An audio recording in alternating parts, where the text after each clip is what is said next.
নমস্কার বন্ধুরা, সবাইকে শুভ সন্ধ্যা। এখন আমি রয়েছি আমারই সেন্টার স্মার্ট ইংলিশ লার্নিং সেন্টারে। তো প্রত্যেক বছরের ন্যায় এবছরও 2026-এ আমরা সরস্বতী পুজো করছি। এখনও আমাদের সেই প্রোগ্রাম চলছে, পূর্ব সূচি অনুযায়ী আমরা সেই প্রোগ্রামগুলো এখনও চালিয়ে যাচ্ছি। তো আজকে দেখাবো এই মুহূর্তে আমার আজকের এবছরে আমি তথা এবং আমার ছাত্রছাত্রীকে দাঁড়ানো এক সুসজ্জিত মণ্ডপ আমরা তৈরি করেছি। একটু কাছে থেকে আমরা নিয়ে আসবো যাতে ভয়েসটা বোঝা যায়। এবছরের 2026-এ যে প্যান্ডেলটা আমরা করেছি প্রত্যেকের সহযোগিতায় আমার ছাত্রছাত্রীরা বিশেষ করে খুব তারা অংশগ্রহণ করেছে, দিন রাত পরিশ্রম করে আজকের এই মণ্ডপ তারা সাজিয়েছে। তো দেখি কী দিয়ে করেছে, দেখুন প্রত্যেকে দেখুন যে একদম শেষ থেকে আমাদের রয়েছে নেসকেফের গ্লাস এবং আর রয়েছে বিস্কুট ভেতরে, ঠিক আছে, এবং উপরে সমস্ত গ্লাস দেওয়া আছে এবং সেগুলো কালার করা আছে গ্লাসগুলো। আর এই দিকে দেখুন, প্রত্যেকে দেখা দেবো, এইগুলো ক্যামেরাটা দেখাও যে ক্যাডবেরি রয়েছে আমাদের। আর এই দিকে দেখুন, এগুলো প্রত্যেকটা গ্লাস এবং ক্যাডবেরি দিয়ে মণ্ডপ সাজানো হয়েছে। সুন্দর একটা পরিবেশের মধ্যে ছাত্রছাত্রীদের তুলে ধরেছে। আর এবং আমরা জানি আজকের এই বিশেষ দিনে, এদিকে ক্যামেরা ঘোরাও, আজকের এই বিশেষ দিনে যে আজকের আমরা আজকে মা সরস্বতীর পুজো করছি এবং সেখানে আজকে নেতাজি জন্মদিন, আমাদের বিপ্লবী বীর শহীদ আমাদের এবং যোদ্ধা, তিনার জন্মদিন। তাই সেই জন্মদিনও আমরা সেলিব্রেশন করেছি। তারও ফটো আমি তো আপনাদেরকে দেখাবো। একটু ক্যামেরাম্যানটা নিয়ে আসো। এই যে দেখুন, আমরা সেই অনুষ্ঠানটা আমরা করেছি, প্রতিকৃতিতে মাল্যদান করেছি নেতাজি জয়ন্তীতে, এবং প্রত্যেক শহীদকে আমরা স্মরণ করেছি এখানে রেখে। তাই ওনাদের যে কাজ, দেশের প্রতি ওনাদের যে কাজ, সেটা আমাদেরকে স্মরণীয় হয়ে আছেন। তাই প্রত্যেককে আমরা শ্রদ্ধা জ্ঞাপন করেছি। এবং এই দিকে একটু দেখাবো যে এই দিকে আমাদের এই লাইটিং সজ্জা। তো প্রত্যেককে আমরা দিনরাত পরিশ্রম করে রাতে আমরা এগুলো নিজ হাতে তৈরি করেছি। সব থেকে বড় কথা, আমার ছাত্রছাত্রীরা এটা নিজ হাতে এগুলোকে তৈরি করেছে, এই লাইট। এবং ওই দিকে দেখাবো আমাদের এক্সিবিশন আছে, ক্যামেরাম্যানকে বলবো চলে আসুন। এইদিকে দেখুন, প্রত্যেকে দেখুন যে ছোট ছোট ছেলেমেয়েরা একদম কেজি থেকে শুরু করে যারা পড়ে ছাত্ররা ছবিগুলো তারা করেছে। তারা এই ছবিগুলো যে যেমন পেরেছে সুন্দর করে ন্যাচারাল জিনিস করেছে, তারপর নেতাজির ছবি করেছে। এবং এই সমস্ত কাজগুলো আমাদের এই স্মার্ট ইংলিশ লার্নিং সেন্টারে ইনভাইটেশন এসছে, প্রত্যেক স্কুলে ইনভাইট করেছে আমাদেরকে। এই সমস্ত কাজগুলো এখানে আপনাদেরকে দেখালাম। পরবর্তী চলে যাবো এবারে এক্সিবিশন যে হচ্ছে আজকে আমাদের, এবং আজকে আমাদের এই মূল বিষয় যে এক্সিবিশন, সায়েন্স এক্সিবিশন। এবারে প্রত্যেকটা আমরা দেখাবো প্রায় 6 থেকে 7টা টেবিল বা 7,000 করে দেখা যাদের এক্সিবিশন। প্রথম টেবিল আমি দেখাবো, ক্যামেরাম্যানকে বলবো ক্যামেরা তুমি একটু সামনে দিকে চলে এসো।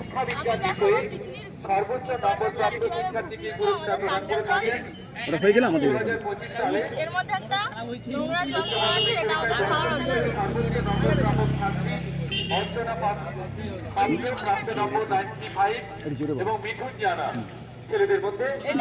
নোংরা জলটা এর মধ্যে ঢেলে দিলে এখান থেকে আমাদের এখান থেকে ফিল্টার হয়, এখানে একদম পরিষ্কার জল উঠে আসছে। এভাবেই আমাদের পৃথিবীর ভূগর্ভের জল ফিল্টার হয়, যেটা আমরা পান। আচ্ছা, তাহলে এখানে যে প্রদর্শনী রয়েছে, এখানে বিউটি রয়েছে ক্লাস 9-এর, তারপরে রয়েছে মধুমিতা ক্লাস 10, তারপরে রয়েছে রিয়া ক্লাস 8। তারা আজকের এটা করেছে 3 জনের প্ল্যান করে, যে কিভাবে আমরা ভূগর্ভস্থ জলটা তুলি এবং সেটা স্বচ্ছ হয়ে আমরা স্বচ্ছ পাই, এবং হাতে নাতে কীভাবে সেটা তৈরি করতে পারি সেটা দেখিয়েছে। প্রথমে রয়েছে এদিকে দেখুন, প্রথমে রয়েছে কিন্তু নুড়ি, ছোট ছোট নুড়ি, এবং তারপরে রয়েছে স্টোন, তারপরে রয়েছে বালি এবং তুলো। এইভাবে দিয়ে তারা এই জলটাকে পিউরিফাইড করছে, বা আমরা একদম খাওয়ার জন্য সেই জলটা আমরা পাচ্ছি। পরবর্তী টেবিলে আমরা যাব, নেক্সট টেবিল। এখন আমরা দেখতে পাচ্ছি যে একটা চন্দ্রযান 3 বা চন্দ্রযান এটা উঠছে, এবং এদিকে রয়েছে আদিম মানুষের জীবনযাত্রা কিভাবে হতো এবং তাদের সেই গুহার ছবিটা একবার ভালো করে দেখাও। হ্যাঁ, আর এইদিকে চন্দ্রযান 3। তো এটা এইভাবে তারা দেখিয়েছে এই মডেলটা। তবে এটা এই মুহূর্তে তারা ওড়াচ্ছে না, কিছু একটা গোলযোগের জন্য, কিন্তু এটা চন্দ্রযান 3 তাদের মডেল। নেক্সট টেবিলে এখানে কে রয়েছে? আচ্ছা, এখানে রয়েছে ক্লাস 10 দীপঙ্কর ঘড়ই। দীপঙ্কর এবছর তার 2026-এর এক্সিবিশন করছে কি, যে অটোমেটিক্যালি যদি জানতে পেরে যাবো যদি ভূমিকম্প হয় তাহলে কিভাবে সেটা দীপঙ্কর দেখাচ্ছে। একটু ক্যামেরা দেখাও, দীপঙ্কর জোরে বলবে। এই ভূমিকম্প হলে এখানে আমি একটা সুইচ অন করছি,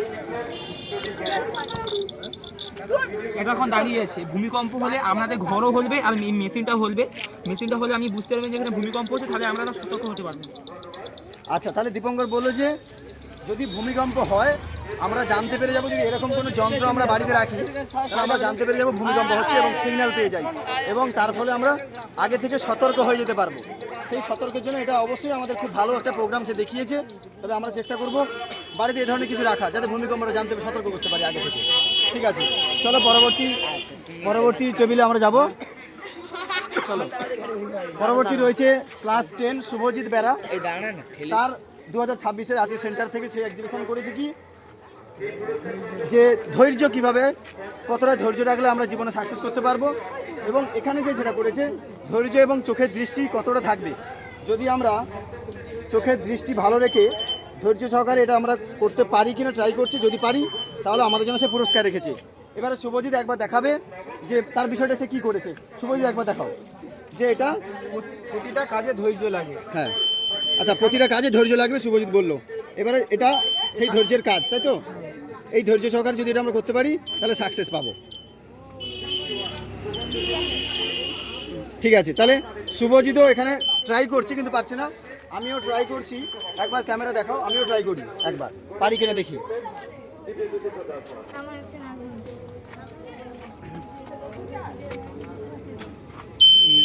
তাহলে আমি এই পর্যন্ত এসে আমার ধৈর্য হারিয়ে ফেললাম। তাহলে আমরা আরও কনসেন্ট্রেশন দিতে হবে, প্রত্যেকটা বিষয়ে মনোযোগ দিতে হবে ভালো করে, তাহলে আমরা এটা অ্যাচিভ করতে পারবো। ঠিক আছে, পরবর্তী টেবিলে। আচ্ছা, নেক্সট টেবিল। প্রথমে আমারই ছাত্রী রয়েছে ক্লাস 8-এর সৌমিলি বেরা। তো সৌমিলি প্রথম কি করেছে একবার শুনে নেবো ওর মুখ থেকে। সৌমিলি, জোরে বলো, কি করেছো? নোংরা জল পরিষ্কার জলে বেরোবে। আচ্ছা, ও বলছে যে নোংরা জল, অর্থাৎ এটা ডার্টি ওয়াটার আছে, তো এটা ক্লিন ওয়াটারে পরিণত হবে। কিভাবে করছে মেথডটা দেখো প্রত্যেকে। আচ্ছা, মেথডটা দেখাও।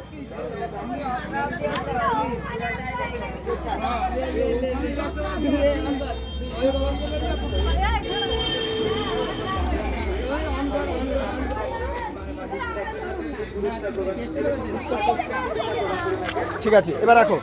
এবারে বিষয়টা হচ্ছে বোঝা গেল যে ওয়াটার যে অটোমেটিক্যালি যে জলটা আমরা পাচ্ছি এখানে কি কি দেওয়া আছে, কাঠ, কয়লা বা স্টোন, নুড়ি, পাথর, এইগুলো, তাই তো? অর্থাৎ আমরা যেগুলোকে নোংরা ভাবি, নোংরা জিনিস, সেই নোংরা জিনিস দিয়ে আমরা কিন্তু আবার স্বচ্ছ জল পাচ্ছি। তো সমিলিকে আমি অসংখ্য ধন্যবাদ জানাবো যে এরকম পরিকল্পনাকে দেখানোর জন্য। পরবর্তীতে এগুলো আমাদের কাজে লাগবে। পরবর্তী রয়েছে দেখো যে ক্লাস 8 থেকে আরাধ্যা তার এবছরে 2026-এর এক্সিবিশন করেছে যে আলো এক সরল রেখায় চলে, বক্ররেখায় চলে না। তো আরাধ্যার মুখ থেকে আবার শুনে নেবো কি করেছে, নিজের মুখে বলো জোরে। আলো যে সরল রেখায় চলে সেটা এখানে প্রমাণ করা হবে। আচ্ছা, পদ্ধতিটা কি হচ্ছে একবার দেখাও ক্যামেরা, এইদিকে। আচ্ছা, ওটা জেনে নিক, ওদিকে দরকার নেই। এখন আমরা পরীক্ষা করব যে আলো এক সরল রেখায় চলে, বক্ররেখায় চলে না। আচ্ছা, ওটা জ্বালাও।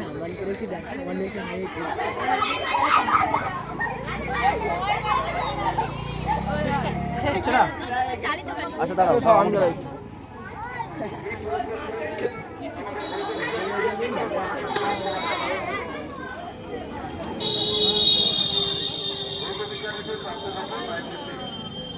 ধরো। এই চিত্র থেকে এখানে দেখলে এই আলোটা দেখা যাবে। আচ্ছা, দেখাও। দেখা যাচ্ছে? ওইভাবে দেখা যাবে না যদিও, তবে এই চিত্র থেকে দেখলে আমরা ওই প্রান্তে কিন্তু আলো দেখতে পাবো। মানে এইটা এখানে টেনে দিলে এখানে আলোটা দেখা যাবে না।